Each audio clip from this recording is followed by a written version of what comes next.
Israel और फ़लस्तीन की जंग बहुत पुरानी है।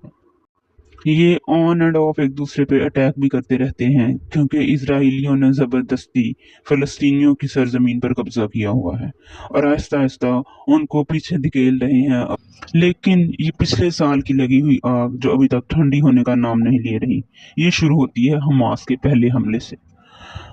बशर के वस्ता में दो ऑर्गेनाइजेशन हैं, एक हमास और एक हिजबुल्लाह। हमास फ़लस्तीन में काम करती है और इसराइल के खिलाफ लड़ती है और फ़लस्तीनियों को बचाने की कोशिश करती है, उनकी सरजमीन को बचाने की कोशिश कर रही है। दूसरी हिजबुल्लाह। हिजबुल्लाह लेबनान में एक मिलिट्री ऑर्गेनाइजेशन है। 1980s में जब लेबनान में सिविल वॉर चल रही थी तो उसका फ़ायदा उठाते हुए उसने इसराइल ने उस पर कब्जा करने की कोशिश की थी, लेकिन उनके अंदर से ही मिलिट्री ग्रुप उभरा, ऑर्गेनाइजेशन बनाई और उसका नाम हिजबुल्लाह था। उन्होंने इजराइलियों को पीछे वापस धकेला और अपने लबनान की सरजमीन पे कब्जा करने से रोका। और आजकल यही तस्वर किया जाता है कि हिजबुल्लाह लबनान की अपनी आर्मी से भी ज्यादा असर रसूख वाला है।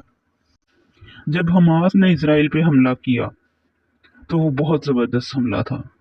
इसराइल को संभलने का मौका ही नहीं मिला। इवन उसकी अपनी टेरिटरी में अंदर तक हमास के लोग आ गए थे और इसका इसराइल को बहुत झटका लगा। इसराइल ने इसके रिटेलिएट किया और इसका बदला लेने के लिए जो बमबारी की वो आज तक चल रही है, जिसमें तकरीबन 42,000 फलस्तीनी औरतों और बच्चों समेत शहीद हो चुके हैं। दुनिया ये समझती है कि हिजबुल्लाह और हमास को ईरान की पुष्टपनाही हासिल है, क्योंकि ईरान ही वो मुल्क है जो फलस्तीनियों के साथ डट के खड़ा है। इसराइल ने अपनी जारहियत सिर्फ फलस्तीन तक नहीं रखी, उसने लेबनान पे भी हमले शुरू किए और यमन पे भी। यमन पे तो रिसेंटली यूनाइटेड नेशंस की सिक्योरिटी काउंसिल के इजलास के फौरन बाद ही यमन पे हमले कर दिए, क्योंकि यूनाइटेड नेशंस काउंसिल के कॉन्फ्रेंस में जब बेंजामिन नेतन्याहू की तकरीर का टाइम आया तो आधे से ज्यादा डिप्लोमेट्स वहां से वॉकआउट कर गए। वो एहतजाजन वॉकआउट कर गए कि हमें तुम्हारी तकरीर नहीं सुननी। इसके बावजूद वो बाज नहीं आया और यमन पे हमले कर दिए। इसका गुस्सा ईरान को इस कदर ज्यादा था कि ईरान ने 1 अक्टूबर 2024 को 200 बैलिस्टिक मिसाइल के साथ इसराइल पे हमला कर दिया। इस हमले से इसराइल को कोई खास फर्क तो नहीं पड़ा, उनके बकौल के सिर्फ एक ही बंदा उनका मारा गया, लेकिन इसके बावजूद इसराइल ने कहा कि हम रिटेलिएट करेंगे और इसका भरपूर जवाब देंगे। तो दुनिया सहाफत में बहुत से लोग हैं जो ये कहना शुरू हो गए हैं कि शायद दुनिया अब तीसरी जंग अजीम की तरफ जा रही है।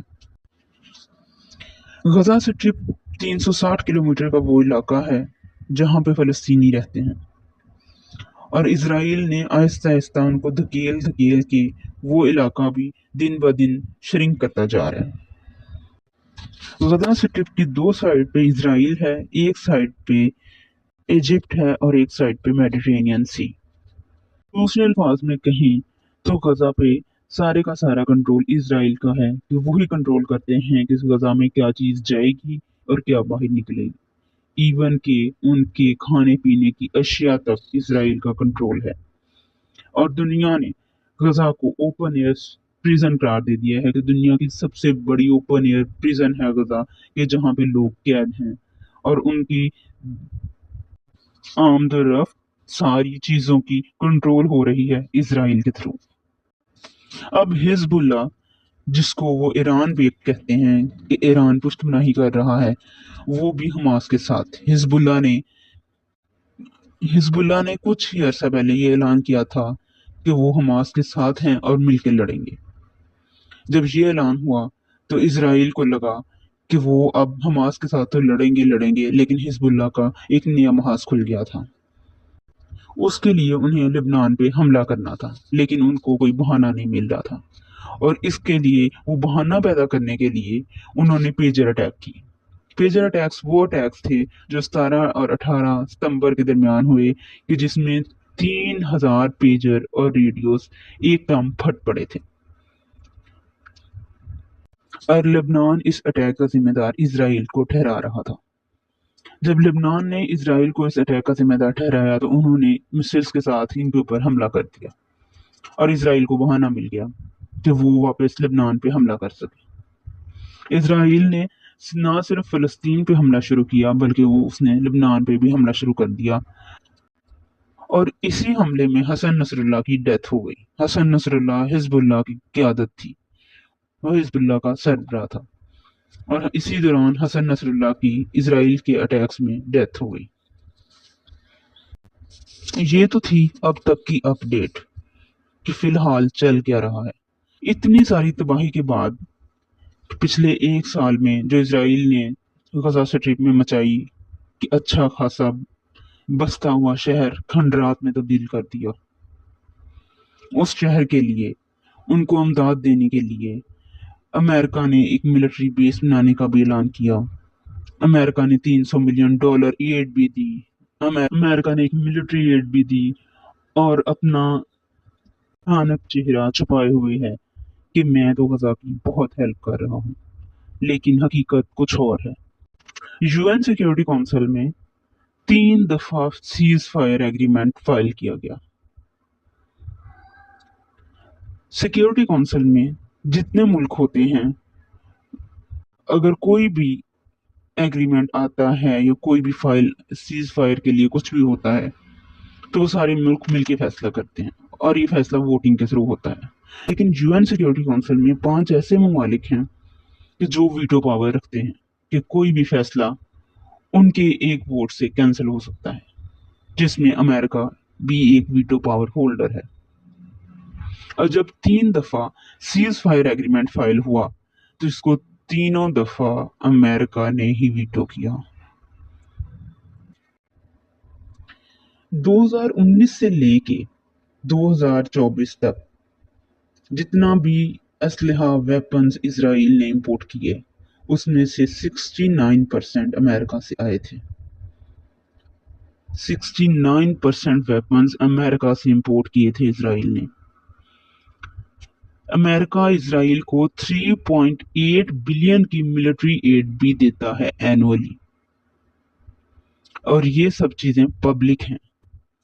लेकिन सवाल ये है कि अमेरिका ऐसा क्यों कर रहा है। अमेरिका के अंदर एक ऑर्गेनाइजेशन है कोफी के नाम से, CUFI कोफी, जो है क्रिश्चियन यूनाइटेड फॉर इसराइल। मतलब कि क्रिश्चियंस यूनाइटेड फॉर इसराइल वो एक ऑर्गेनाइजेशन है जो इसराइल के मफाद के लिए काम करते हैं। इसके अलावा एक और एपैक ऑर्गेनाइजेशन है जो है American Israel public affairs committee, APAC के नाम से जानी जाती है, American Israel public affairs committee. American Israel public affairs committee वो कमेटी है जो इसराइल के लिए अमेरिकन सेनेटर्स को खरीदती है, लॉबिंग करती है, कांग्रेस के मेंबर्स को खरीदती है, लॉबिंग करके वो उन लोगों को आगे लेके आती है जो इसराइल के हामी हैं। बल्कि इस कमेटी ने कई दफा ये इतराफ भी किया है कि इसराइल के अगेंस्ट मेंबर्स को इन्होंने कई दफा हरवाया भी है इलेक्शंस में। अमेरिका की कांग्रेस और सेनेटर्स में हर जगह इसराइली लॉबी मौजूद है। और इसकी सबसे बड़ी मिसाल जो मैं अभी आपको बताने लगी हूँ कि international court of justice ICC में साउथ अफ्रीका ने केस फाइल किया है इसराइल के खिलाफ फलस्तीनियों के लिए। प्रोसिक्यूटर असद करीम खान है, उनको 24 अप्रैल 2024 को एक खत मसूल हुआ। ये आपकी स्क्रीन पे शेयर किया जा रहा है, जरा इसको देख लीजिएगा। इसमें क्लियरली लिखा है, वो एक लेटर मसूल होता है ICC के प्रोसिक्यूटर को 12 US सेनेटर्स की तरफ से, उनके साइन सिग्नेचर्स के साथ। और उस लेटर में क्लियरली लिखा है कि हमें पता चला है कि आप इसराइल के वजीर आजम और उनके लीडर्स को उनके खिलाफ अरेस्ट ऑर्डर्स जारी करने वाले हैं, और अगर आपने ऐसा किया تو ہم آپ کی آرگنائزیشن پہ بدترین قسم کی سینکشنز لگائیں گے. یہ سب کچھ اس لیٹر میں لکھا ہے. اس کے ساتھ لکھا ہے کہ if you target Israel we will target you.